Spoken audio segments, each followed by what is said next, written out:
Саламатсыздар ма, құрметті достар? Бүгінгі эфирде Амурзаков Лайв YouTube канал, жүргізуші мен Тұрсынбек Амурзаков. Бүгін біздің YouTube каналымыздың қонағы Қазақстан этнодизайнер қоғамының басшысы Жапарова Салтанат Аминовна. Қош келдіңіз, Салтанат Аминовна. Мынау енді бұлай қазіргі уақытта біздің ұлттық сезім, ұлттық мынау дәстүрлі қол өнері, сосын басқа мынау дәстүрлі қазақ промыслалары, қол өнерлері сол жаңа дамып келе жатыр. Соны қазіргі уақытта қалай дамыту керек? Сіз өзіңіз осындай қоғам құрдыңыз, сол қазір сол қоғаммен жұмыс істеп жатсыз. Өзіңіз мынау біздің ұлттық дарын премиясының былтырғы лауреатысыз. Сол енді тәжірибеңіз бар. Соны қазір не үшін құрдыңыз сол қоғамды? Сосын алдыңызға қойған қандай мақсаттарыңыз бар? Жақсы, рахмет сізге осы қонақ ретінде шақырып жатқандарыңызға.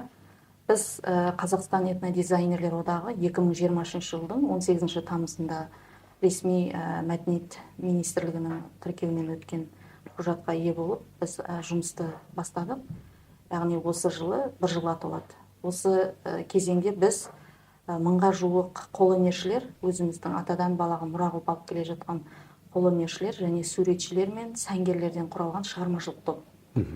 Бұл этнодизайн деп атау айтып тұр, яғни өзіміздің ұлттық дизайнымызды дамыту, ұлттық брендті қалыптастыру, кәсіптік өндірісті жолға қою, яғни ұлттық халықаралық аренаға біздің өнімдеріміз шығып, ары қарай оның аясында кәсіптік өндірісті дамыту болатын мақсат. Сондықтан бұл жерде ең маңыздысы біздегі қазақ халқындағы қолөнершілердің мәртебесін, яғни ұлттық қолөнер мәртебесін көтеру мақсатында құрылды. Осының аясында біз ұрпақтар сабақтастығын ұстанамыз, яғни мектеп қабырғасынан бастап үйірмелер жұмыс жасап, оларға жаңағы ұлттық қолөнер бағыты бойынша үйірмелер ашылса екен, жаңа ши тоқу, қамшы өру, ағашпен сынды жұмыстарды біз үйірмелерді ашып, ары қарай оны үйрететін мұғалімдердің тәжірибесін көтеріп, ол үшін кәсіби шеберлерді бір-бірімен тәжірибе алмасуына жағдай жасап келе жатырмыз. Осы орайда біз осы таңға дейін 12 ауқымды іс-шараны ұйымдастырдық, этноға қатысты, яғни өзіміздің ұлттық құндылыққа бағытталған болды. Оның 9-ы халықаралық деңгейде өтті, яғни Орта Азия елдерінің өкілдерін шақыра отырып, сол көршілес елдердің этномәдениетін дамыту, халықтар достығын сақтай отырып, осы ұлттық қолөнеріміздің мәртебесін көтеріп, тәжірибе алмасу мақсатында 9 іс-шарамыз халықаралық деңгейде болды. Бұл жерде қолөнершілеріміз өздерінің тәжірибесімен бөлісті, бір-бірімен тәжірибе алмасты. Бұл дейтініміз ең маңызды айта кететін жайт, осы өткен жылдың 2020 жылдың күз айында біз ЮНЕСКО-ның материалдық емес мәдени мұра құндылықтарының арнайы отырысында мен осы қоғамдық бірлестіктің басшысы ретінде сүйек өңдеу өнерін ұлттық брендке енгізген. Яғни ол қазақ халқының сүйек өңдеу өнері, қазақ халқының ұлттық қолөнері жойылу қаупі бар. Яғни олар ұрпақтарға ертең үйретілмей, ол жойылып кетуі мүмкін. Сондықтан ЮНЕСКО-ның арнайы жобасына еніп отыр. Осыған зерттеу жұмыстарын жүргізіп, осындай маңызды жұмыстарды мемлекетімізге маңыздылығы өте зор болғандықтан, менің жас болсам да осындай еңбегімді бағалап, өткен жылы желтоқсан айында дарын мемлекеттік жастар сыйлығының лауреатын берді. Ол үшін өте қуаныштымын. Бұл деген маған үлкен мәртебе. Соның аясында мемлекеттік жаңағы қаржысында 600 мың теңге сыйақы көрсетілген болатын. Осыны алған бойда мен 2 киіз үй сатып алған. 2 киіз үйдің өзі қазіргі таңда мен алда қойғандарым. 600 мыңға киіз үй сатып алдым. Киіз үй сатып алдым. Жақсы жеттім соған? Иә, сол киіз үйді сатып алдым. Өзімнің кішкене табысымды қосып, мен өзім жалпы мектепте мұғалім болып жұмыс жасаймын. Көркем еңбекте сабақ беремін. Көркем еңбектен сабақ орта мектепте? Иә, орта мектепте балдарға сабақ беремін. Осы орайда жүріп, менде ой келді, неге біздің ұлттық дизайн қалыптаспаған ұлттық өнеріміз неге жойылу үстінде деген сияқты. Балдар неге білмейді, шит оқуды білмейді, оларға естісең таң, оларға айтсаң. Сондықтан осы ой келді да, аяқ астынан өзім ойланып жүрдім. Мүмкін жаспын, әлі тәжірибем жетпейтін шығар дегенде ой болды. Не болса да бір адам бастау керек екенін ұқтым. Яғни өзіміздің президентіміздің бастама сөздерінде ұлттық құндылықтарға бағытталған жолдамасы болды ғой. Соның аясында мен ешкім көкірегімнен итермес дедім да, осы қоғамдық бірлестіктің арнайы құжатын алып, осындай бастама басталды. Өзіңіздің оқыған біліміңіз қандай? Мен жоғары оқу орнын бітірдім, кәсіптік оқыту. Өзім мұғалім. Специальность? Кәсіптік мұғалім. Мұғалім. Жалпы мұғалім. Қазіргі таңда магистратурада дизайн саласында оқып жатырмын. Журналистсің. Енді мынау қазіргі уақытта мынау Қазақстан дәстүрлі мынау қол өнері қандай деңгейде? Оны қалай деп айтуға болады? Мынау Қазақстанды мынау Қырғызстанмен салыстырғанда, Өзбекстанмен салыстырғанда, басқа елдермен салыстырғанда біз қай жерде деуге болады? Дамыған ба, дамамаған ба деген сияқты. Қалды деп айта алмаймын, бірақтан әлі бізге біраз жұмыс жасау керек осы бағыт бойынша. Өзіміздің ұлттық бренд бойынша жалпы көршілес елдерде көбінен мәдениетке осындай шығармашылық өте көп көңіл бөлінеді, және де қаржыландыру мәселесі де жақсы жолға қойылған. Мәдениет, яғни өзіміздің. Сондықтан ұлттық құндылықтарға бағытталған іс-шараларды көбінен өткізіп, дәстүрлі қолөнер болсын, жалпы киім үлгілері болсын, көптен насихатталу керек, үрдіс алу керек, және де кәсіптік өндіріс өте жоғары деңгейде даму керек деп ойлаймын. Ол үшін мемлекетте арнайы қаржыландыру бөлініп, мынау қолөнершілерімізге гранттар бөлінсе екен, олардың шеберханаларына қолдау көрсетілсе. Яғни осылай айтатын себебіміз, мен қазір білемін, 1000-ға жуық біздің құрамда өнер адамдары бар. Яғни шығармашылық әр бағыт бойынша, ұлттық қолөнер бағыты бойынша суретшілеріміз бар, сәнгерлеріміз бар. Олар өздері өз күнін өздері көріп жатыр былай қарағанда. Зергерлер. Зергерлеріміз бар, ағаш өңдеу шеберлеріміз бар, терімен айналысатын мысалы. Осыларға мемлекеттен қолдау болса, олардың шеберханаларына ары қарай өндірісті жолға қойып, халықаралық деңгейде өзіміздің ұлттық брендті қалыптастыруға қолдау берсе деген бастамамыз болатын. Қазіргі таңда енді көбінен айта аламын, біз біраз артта келе жатырмыз деп те айта аламын. Киім, өзіміздің ұлттық киімдеріміздің қазір ұмыта бастадық. Көбінен көршілес елдердің сол алып келген, жеткізген бізге бұйымдарын киіп, өзіміздің ұлттық киім деп. Бізде мынау ұлттық киімдер дейміз, біз бір мереке болса, шапан сыйлаймыз, шапан қандай болсын келеді, үлкен болсын, не болсын, сол кигізе береді. Сосын бірақ сол шапандарды кимейді ешкім. Соны жинайды да, екінші сол туған күнге тағы бір мерекеге жинайды, сосын оған да береді. Сол осылай шапандар былай айналып жүре береді. Соны кию үшін қандай жағдай жасау керек? Оны кию үшін ең бірінші жаңағы біз тек қана айта аламыз, наурыз мерекесі болсын. Осындай наурыз мерекелерде ғана біз қазақтың киімдерін еске ала бастаймыз. Шапан киеміз, қыздарымыз киіп, басқа күндер келмейді. Киіз үйде де сол күні біз еске аламыз. Неге киіз үй күнделікті біздің жаңа тұрмыстық қолданысымызда тұра бермейді? Күнделікті не үшін біз ұлттық киімдеріміз кие бермейміз деген сияқты. Оның сауатты түрде оны өндіріп, сауатты түрде біз беруіміз керек адамдарға, яғни халыққа. Көршілес елдердің бізге берген жаңағы, мысалы, ең жақын көршілесіміз қырғыз халқының өндіріс жағынан өте шикізат өндіру бойынша жоғары деңгейде. Сондықтан ол жақтан келген киімдердің көбісі арзан бағада болады, ал бізде өндірген өндірістегі шапандарымыз көбінен қымбат, өйткені бізде шикізат өндірісі өте төмен. Былай жоқтың қасы. Сосын ол жақтан үкімет жағынан кредит береді, грант береді, жаңа айтқандай. Сосын олар арзан болып шығады. Арзан шығады. Өйткені біздікілерге ешқандай қазіргі уақытта көмектесіп жатыр деп неткен деген мен естіген жоқпын. Ойлаймын, біз осы ұлттық қолөнерде қолдасақ, үкімет тарапынан гранттар берсек, кредит берсек, сонда ғана нетеді деп ойлаймын. болса деген, Да. иә. Сосын мынау үйлердің үшін интерьерді қалай нету керек, қазақ қылу керек. Иә, иә. Да, сондай, сол жағынан сіз қалай қарайсыз? Мынау қазіргі үйлерде барсақ, мынау ремонт, евроремонт дейді. Бір қазақтың ремонты жоқ, ыңғай евроремонт, да, вот сондай. Біз сол жағынан да не атсалысуымыз керек деп ойлаймын. Зергерлік бұйымдар. Күлігі мынау біздің магазиндерде күлігісі мынау Российдің несі, алтыны. Мынау араб елінің, Европа елдерінің, бірақ мынау қазақ елінің нелері өте аз.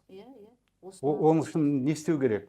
Ол үшін мен жаңа сіз айтып жатсыз ғой, үйдің өзінде, мен айтам, әрбір қазақ үйінде қазақтың иісі аңқып тұру керек. Ол үшін оның әрбір несінде шаңырақтың бейнесі болсын, текеметі болсын, осындай түс киіздердің өзінде қазіргі таңда өндіріп шығарып жатыр. Кірген кезде қазақтың үйі екенін сезінесің ішіне, үйге кіре берісте.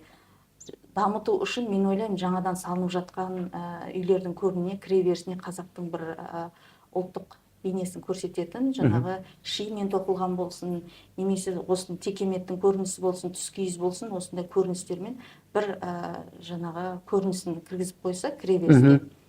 Ол үшін біздің дизайнерлеріміз әртүрлі бағытта ұсыныстары бар, оны бере алатын. Біз енді ойлаймыз, сол көшелерде, мысалы, мынау қала көшелерінің ең маңызды жерлерінде жарнамалар көбінен орын алады. Сол жарнамаларға да қазақтың ұлттық ой өрнектері тұрса екен. Сол жерде жаңа көріністері, ата бабамыздың, жайлаудың деген сияқты киіз үйлердің әртүрлі ой өрнектермен әшекейленсе, жарнамалардың өзі. Сол кезде әрбір қазақтың кішкентай баласына дейін өзінің қазақ екенін, оның ой өрнегін көз алдына алып өсет, және ұлттық олардың несі өсет деген, ұрықтары өсет деген. Біздің бір бастамаларымыздың бірі осы мемлекеттік жаңағы аэропорттарда кіргенде қонақ, біздің елге кіріп келгенде қонақтарға біздің этномәдениетімізді, қазақ халқының мәдениетін түсінсін деген мақсатта бізде ұсыныстарымыз болып жатыр мәдениет министрлігіне. Яғни аэропорттарда, ең үлкен мегаполис қалаларында қазақтың жаңағы қолөнерімен жасалған бір бұрыштар орын алса, яғни киіз үйде өзіміздің жаңа экспонаттар тұрса деген, ұлттық қолөнерден. Сол кезде келген қонағымыздың өзі ең бірінші қазақтың мәдениетімен танысып кіреді қалаға. Мысалы, Астананың аэропорты болсын, Алматы болсын, ең ірі қалаларда тұрса, осындай бұрыш арнайы қазақ халқының. Ол жерде ұлттық киім үлгілері, жаңағы сандығы болсын, түгел ыдыс аяқтары насихатталып тұрса, сол үлкен бір не болады деген өзіміздің ұстанымымыз бар. Ол жайлы жобаларды ұсынып жатырмыз. Ең бірінші мен айтамын, киімге қатысты болса, мектептің оқушылары мынау заманауи үлгідегі этностильдегі мектеп формалары жүйеленсе, республика көлемінде білім беру ұйымдары, яғни жаңа мектеп формасында біздің өзіміздің арнайы бір орнаментпен біркелкі формаға шықса, этностильдегі өзіміздің, және де мемлекеттік қызметкерлер де соны кисе деген. Ол үшін біздің сәнгерлер арнайы дизайндар өздерінің үлгілерін ұсынып жатыр. Осы бойынша біз өткен жылы іс-шара өткізгенде 550-ге жуық іс-шара қатысушылары болды. Алматы қаласында өтті, этнодизайнға бағытталған. Сол жерде біз айтқанбыз, мектеп формаларын біркелкі этностильдегі заманауи үлгіге көшіру жайлы министрлікке біз алда шығамыз деген. Міне осындай бастамамызды қабылдап, қазір біз мектеп формаларын ұлттық өзіміздің этно бағыттағы формаларына жұмыс жасап жатыр сәнгерлер. Солай жасауға болады, да? Мектептегі оқушылардың киімдерін сол қазақтың этностильдегі бір орнаментімен оны қойып, олардың жаңағы сүмкелеріне қою арқылы, осылай өзінің жаңағы сол елдің патриоттық сезімдерін ояту арқылы мектеп формалары жүйеленсе, өйткені қазіргі таңда мынау діни ағымда жүрген кісілерімізде оранып, оқушылар арасында, ата-ана арасында түсінбеушіліктер көбейді ғой. Біз оқушыға, ата-анаға айта алмаймыз, бұл біздің өзіміздің мемлекеттік мектеп формасы деп айтатын бізде форма жоқ. Өйткені біз этно өзіміздің ұлттық бағыттағы оюмен жасалған мектеп формасын біз айтсақ, республика көлемінде оқушылар сол неге жаңағы стандартқа сай киіну керек. Сол кезде біз айта аламыз. Біз ата анаға айта алмаймыз қазір, міне осы форманы киген. Олар не істейді қазір батысқа еліктегендіктен, көптеген жастарымыз ашық-шашық киінгендіктен, көптеген ата аналар жаңа ұзын кигізіп орамал салып жатыр балдарға. Енді ол ата анада ешқандай не болмай тұр, жол болмай тұр осыдан артық. Сондықтан ойлаймын, этностильдегі мектеп формалары жүйелену керек деп, біркелкі көлемде бүкіл. Енді басқа елдерде де көрші елдес, мысалы Түркменстанда барып қарағысы, мектеп формалары өзінің ұлттық киім үлгілерінде өздерінің нақыш оюларымен тұрады. Біркелкі мемлекет қызметкерлері де киеді.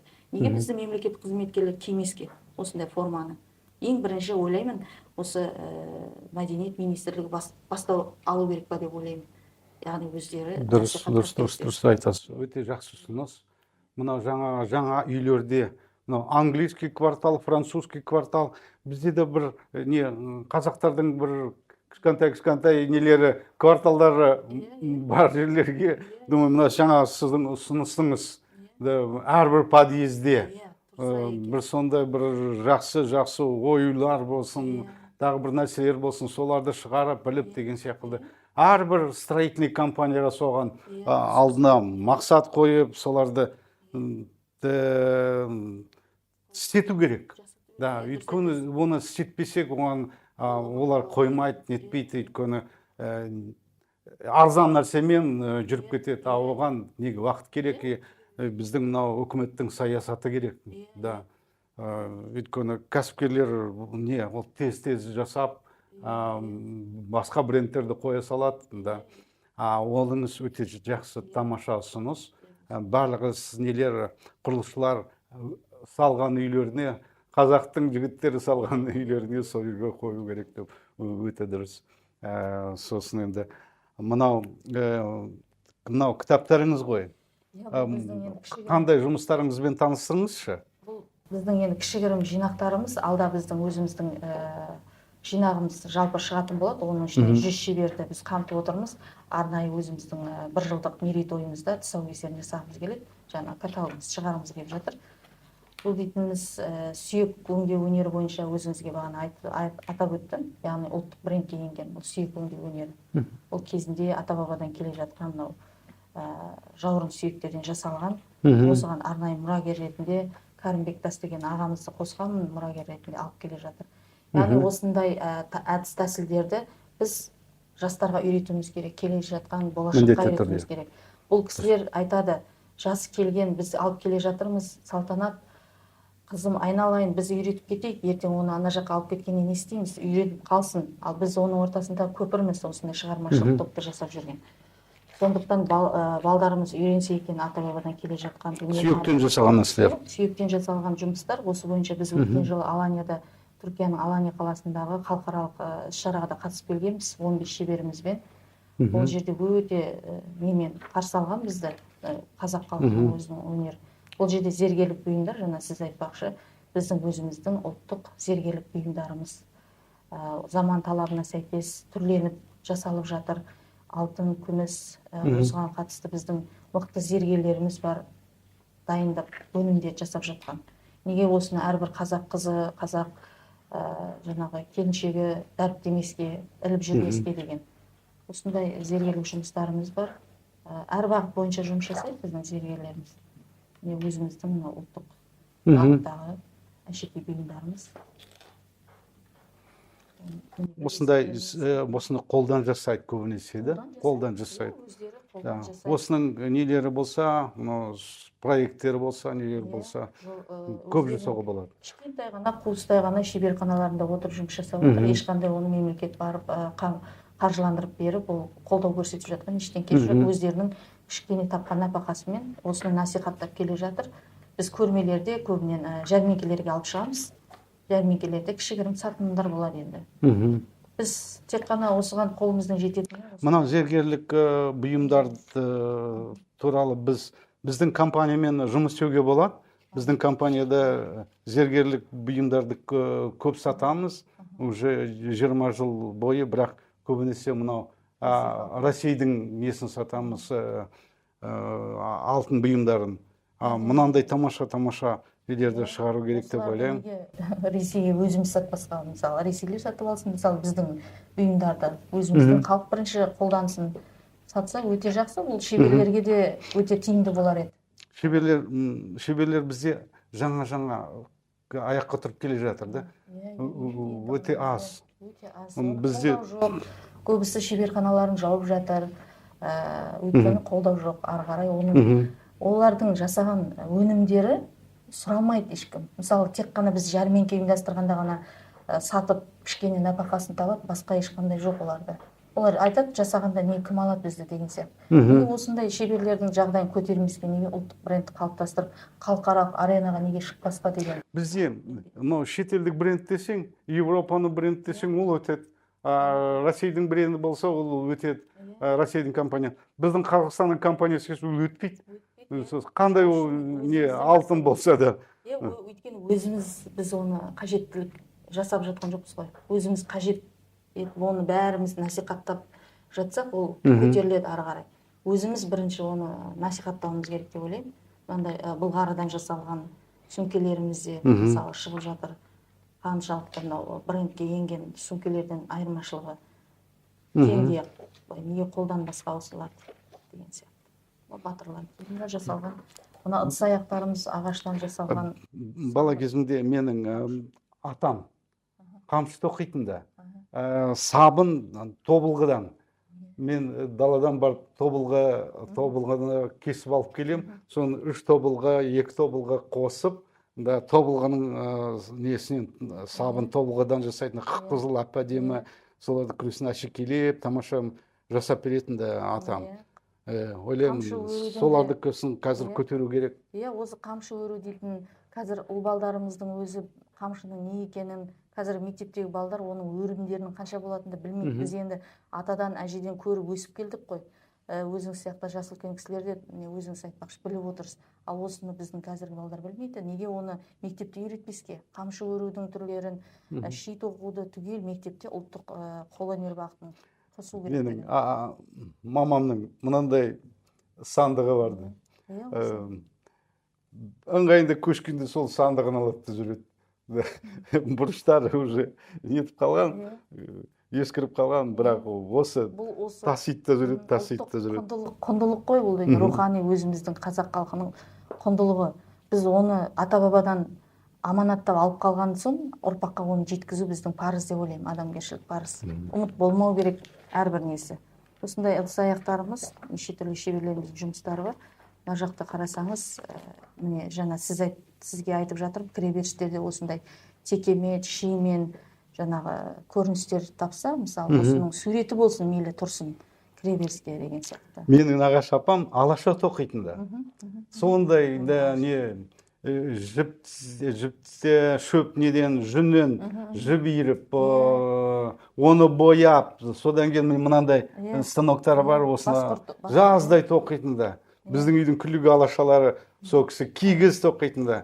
Сол сияқты қазір осындайды көрген жоқпын ауылдарда. Неге мынау қазақтың үйінің төрінде ілініп тұрмасқа деген біздің бір ұстаным, апаларымыз отыр осында үйретеді. Осылай тоқитын да менің нағашы апам. Біз сол жастарға үйретсек, осына апаларымызға қолдау көрсетсек, шеберханаларына деген осындай ниеттер. Бұл үкімет жүзінде нету керек. Үкімет қолдау керек да. Ол кішігірім біздің жан айқайымыз әлі жеткен жоқ деп ойлаймын. Жан-жақты өзіміз тырысып жатырмыз қазіргі күнде. Біз 30 күнге дейін мемлекеттен бірден бір қаржыландыру алған емеспіз. 12 шараның өзіміздің бастамамызбен ұйымдастырып келдік. Тек мемлекеттен музейді ғана біз сұраймыз. Оның коммерциялық бағаларына бізде ешқандай төлем жасай алатын бізде жағдай жоқ.